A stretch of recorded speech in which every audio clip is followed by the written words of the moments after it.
Hi everyone, welcome to Mess to Masterpiece. My name is Alicia and today's topic is Mast Cell Activation Syndrome, or MCAS, commonly known as. So what in the world is MCAS, or mast cell? It is a very rare but growing condition. It can be found in people in the United States and around the world. The cause is very unknown. There's some suspicion that it's genetic. Others have other theories, but it's just starting out in its research in the past just several years. It's lots of doctors working together to try to figure it out. The main doctor associated with mast cell, his name is Lawrence Afrin out of New York.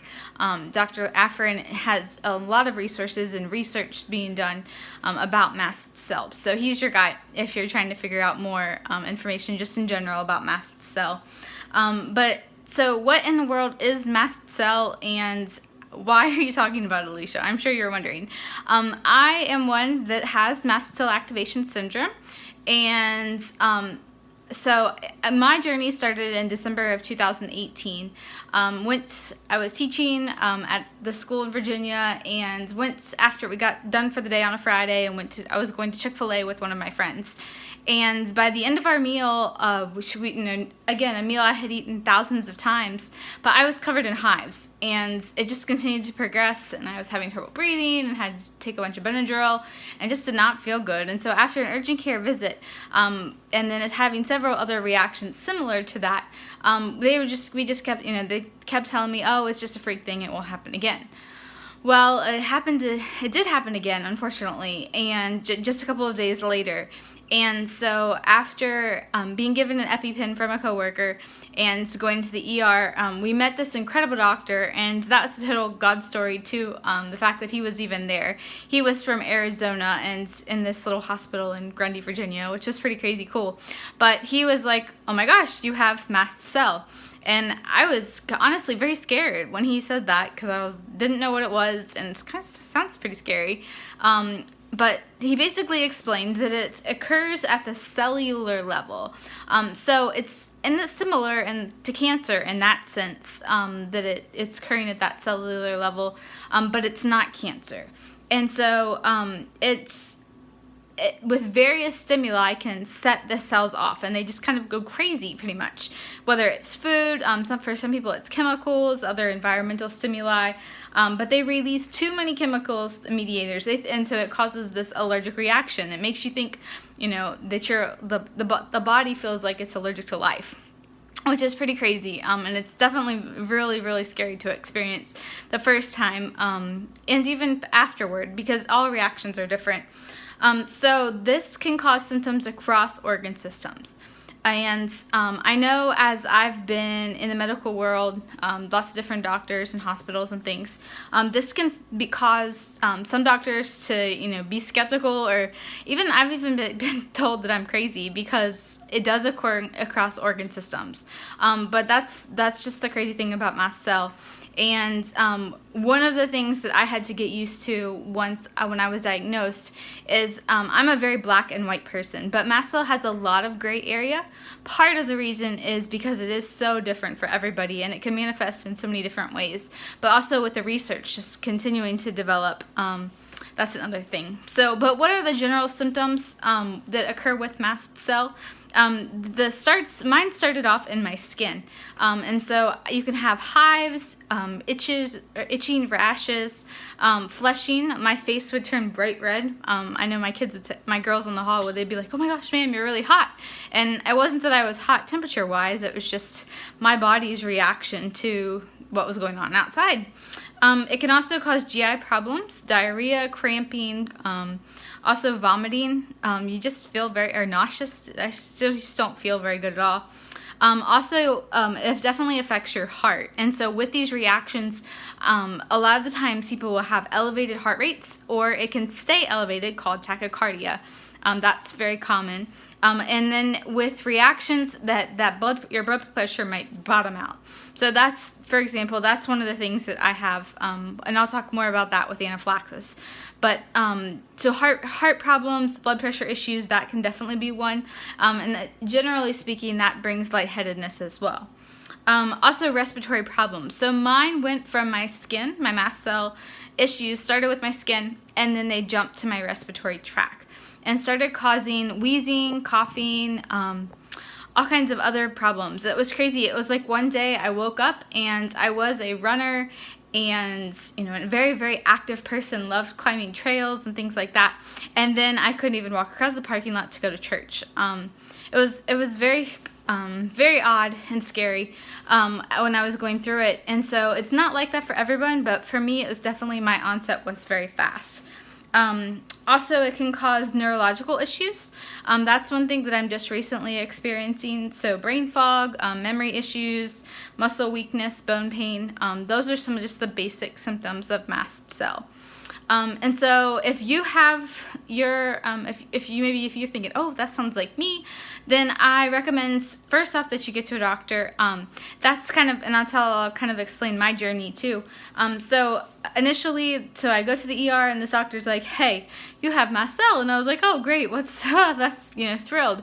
But I'm 24, I don't need doctors. I'm fine, and I can change the world. We have that invincible mentality, and I definitely did at that point.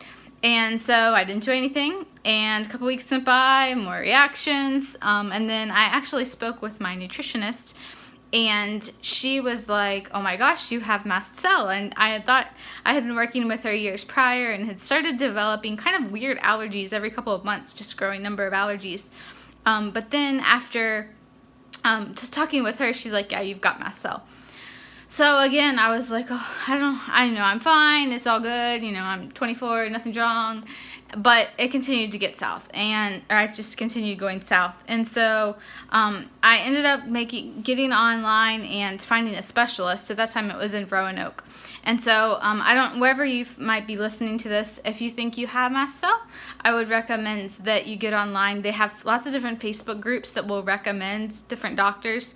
There aren't many mast cell specialists, unfortunately, and so you really have to do your research and figuring out the good ones too, that will actually be helpful. Because everybody decides, the course of treatment differently. So I would definitely recommend getting on Facebook for that. So that was, I saw the doctor by the end of January of 2019, and we started at beginning of treatment. Basically, treatment can look different, again, for everybody. That's what's so hard about mast cell.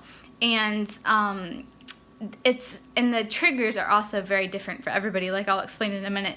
But the treatment for me, at the beginning, we definitely were trying to eliminate, figuring out what were things that could be going wrong and what weren't. So a lot of blood work, and we wanted to rule out tick-borne illnesses and other bigger conditions. That way, then we can make sure, kind of a process of elimination for mast cell. So that way, then once we got to the treatment part, I started on, most people, they call mast cell stabilizers. And so there's lots of different mast cell stabilizers, and some work better than others for everybody. So make sure that's, again, where a doctor comes to mind, as well as antihistamines, histamine 1 and histamine 2 blockers. Those are important with mast cell treatment as well. Basically, that's kind of what my regimen was started on. But it was crazy because I started off, probably, let's just say I could eat 60 foods. And so by beginning of February, I was down to probably 20. Then by the end of February, I was down to 2. It literally, it was like I lost foods and lost parts of life by each day I woke up. And so by the beginning of March of 2019, I was down to only eggs and carrots, which, again, interesting combination. And I tried to eat them 10,000 different ways, boiled eggs and scrambled eggs, and but just eggs and carrots, literally from March until I ended up doing that until the beginning of July of 2019. So it was a long time on just eggs and carrots. My girls, bless their hearts, they would come home from school and smell the carrots and be like, oh, man. But carrots do, side note, carrots do taste pretty good if you put them in the oven for a couple of hours, about an hour or so. They can become nearly the same consistency as French fries, or at least I imagined in my brain. So that kept me going. But that definitely a dramatic loss in foods and ability to eat was a huge problem. And that's common for people with mast cell. I know one of my good friends, she's only able to eat chicken. So it's again different for everybody, but that's kind of how my world looked. And from there, then so what happened after July? Like, were you able to start eating again? No, not necessarily at all. But I was from there. I was just completely miserable and not able to. I was sleeping 24 hours a day, and just completely, again, just hating life, really, honestly, because I couldn't do anything. I didn't have any energy. I didn't feel good, and those nutritional deficiencies were really playing a factor. And so from there, I went in and got a feeding tube, and that's not always the answer for everybody with mast cell. And finding a formula was definitely difficult, but for me, that was a huge blessing. For several months after finding that formula, then I was able, to stabilize and things. So again, not always the answer for a feeding tube. Not everybody with mast cell has to have a feeding tube, but for some it can be a good solution. So also with reactions, so I mentioned as far as this triggers. So as far as what would set me off, definitely foods, spicy foods. I know my girls were cooking Ethiopian dishes, and while I loved them and I loved the foods that they were cooking, it got to the point where it couldn't even be cooked in my house because it was just causing me constant reactions. Also, peanuts were a huge thing. If I walked into a room where people had been eating peanuts or were eating peanuts or there was peanuts sitting out, then I was completely reacting. So that was a huge, no. We avoid, and I still very often avoid that trigger. Also, heat. There was a time period I went out and was unloading my car one day in the summer of 2019. It was probably about 9 in the morning, about 10-15 minutes. That was maybe all I was outside. And by the end of it, I was having a reaction and needing to EpiPen and just miserable for the rest of the day. So heat can be a trigger. Also chemicals. Towards the end of my time at the school, chemicals were a huge deal. And so if my girls were cleaning, the bleach could set me off, toilet bowl cleaner. Also, I got into another stronger chemical, and it was nearly fatal. It reacted, so quickly into my lungs, even with gloves, and I had a mask on. So that's just things to keep in mind. My reactions are more severe and quick.